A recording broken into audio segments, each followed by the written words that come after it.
Yeah, so I went to go pick up this one game from a guy on Craigslist, and I got it, but I also got some other stuff. I ended up buying his entire collection. So yesterday I was on Craigslist searching for things to pick up, any good deals. I actually found a couple of listings that were pretty good. There was one for just one single Sega Genesis game, Wings of War. It's like an $110 game. It's pretty rare, and the seller was asking $70 for it. I messaged them and asked if they would take 60, and they said yes. So that's one of the deals that we're gonna go pick up today. Another one was also Sega stuff. It was a Sega Genesis 3 with a bunch of games. The seller wanted $200 for it, and I tried to get him down a little bit, but it was already a good price, and we're gonna pay the $200. I'm gonna go get these two pickups, and I'll show you guys when I get back. Let's do it. Okay, so we just got the first pickup. It's the Sega Genesis 3 console with a bunch of games, and interesting enough, a few PS2 controllers. I asked if he had any PS2 games or anything, but unfortunately he did not. So I'll go over everything when I get back to the house, but we still have one more pickup to do. This is crazy. I showed you guys the Wings of War game that I was going to pick up. Well, he had some other stuff, and I ended up buying all of it. You can see the Turbo Express there, some Turbo games, a bunch of Super Nintendo Switch stuff.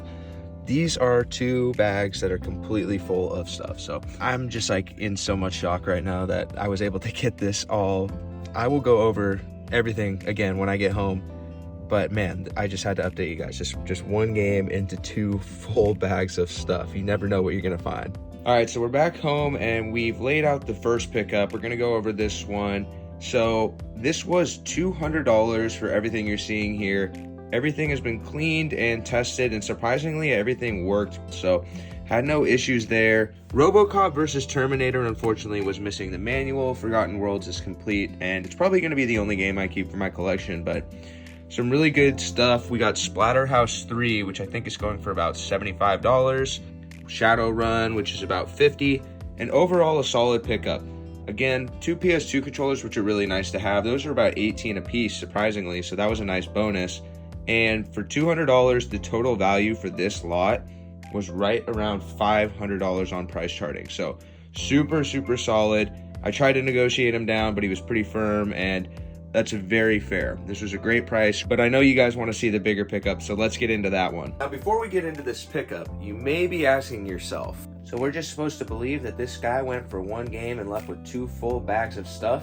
That's right, and I'll tell you guys the story about what happened. I sent the seller a text message asking if he had anything else other than this one game for sale, and he hinted at a few things, but didn't give me any idea of what he actually had. So when I showed up to his place, he invited me upstairs, and I was pleasantly surprised with a bookshelf full of retro games. Yeah, I'm sure. You probably just filled those two bags up with stuff of your own and tried to make a story out of it. Well, I do have no footage of actually picking up the stuff. I can say that it was a great experience. The seller let me inside his home, got to meet the dogs, and we just talked on a personal level about gaming, and he ended up bringing more and more stuff out for me. I wasn't even looking things up on the spot, just kind of evaluating what I saw, sending him offers based off that, and he seemed to like them, so we started doing more and more, and I ended up almost buying everything that he had. Now that you know how I got this stuff, let's get into the pickup.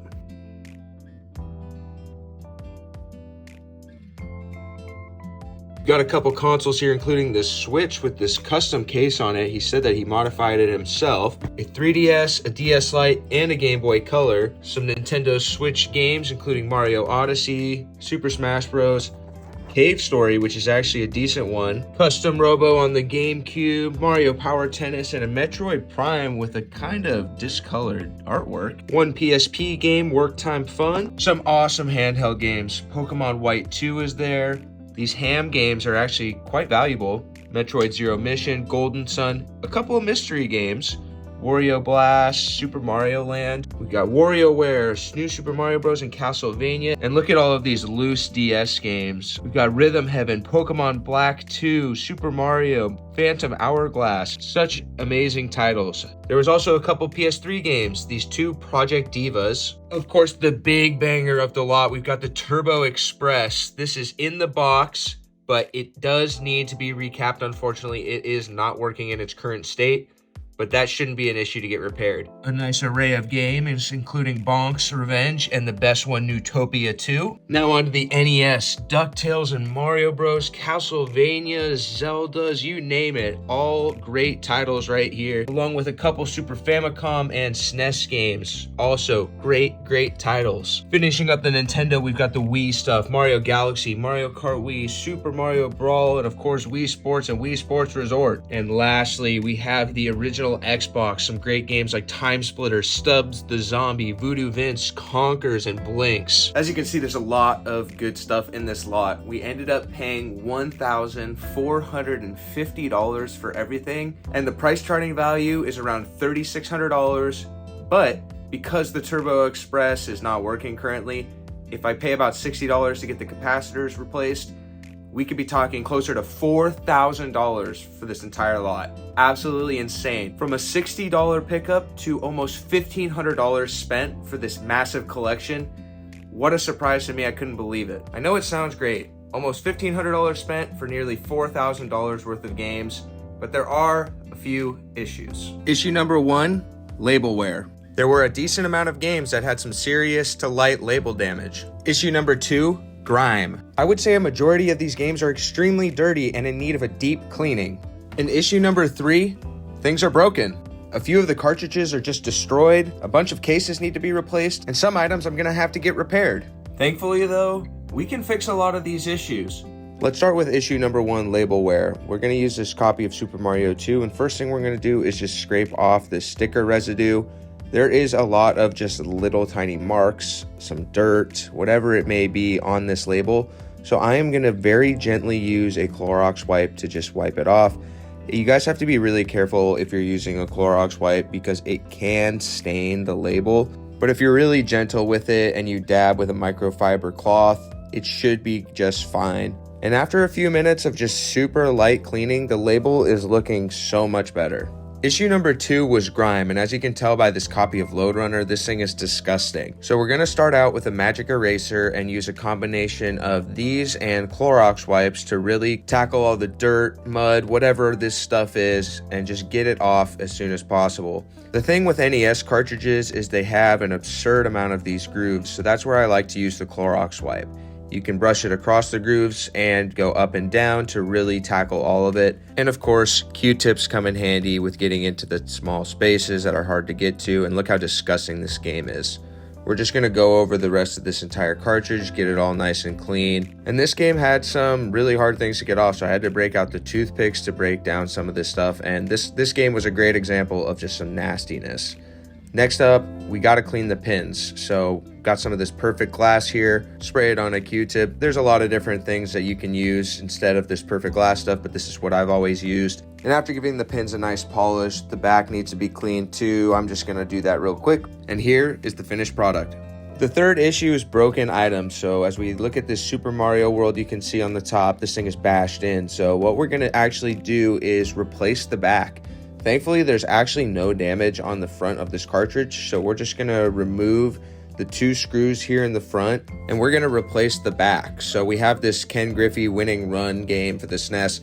It's a pretty cheap game, so I don't mind swapping out the back because it's got a nice one. And this game isn't gonna sell for much anyway, so I'd much rather have a nice clean copy of Super Mario World. But yeah, you guys can do this with Super Nintendo games, NES games, N64 games, pretty much any of the cartridge games. If they have a bad back, you can just take them apart and swap out the pieces. It's pretty nice to be able to have that option. So now that we've swapped out the two cartridges backs, we're gonna put the screws back in. And just like that, that damage that was on the top is completely gone. We've switched it out with the other game, and this copy looks so much cleaner. I gave this game a nice scrub as well, and here's a comparison of the before and after. Now there's a lot more work to be done with this collection besides just cleaning it up. We're gonna have to get everything tested as well, make sure everything is good to go. But besides that, we're pretty much done. I'm only keeping a couple of games for my collection, and the rest of this stuff will be for sale. I've got a few events coming up that I'll be bringing this stuff to, so I'm really excited about that. It's a lot of great inventory to have, and if you see anything in this video that you like or that you'd like for your own collection, please feel free to reach out. My Instagram will be down below. That's the best way to find me, and I also post my pickups there way before they come to YouTube. So thank you guys so much for watching this video. I really hope you enjoyed it. Hit that subscribe button if you did. Don't forget to like the video if you haven't already, and leave me a comment. I try to respond to every single one of them. Until next time, I'll catch you later.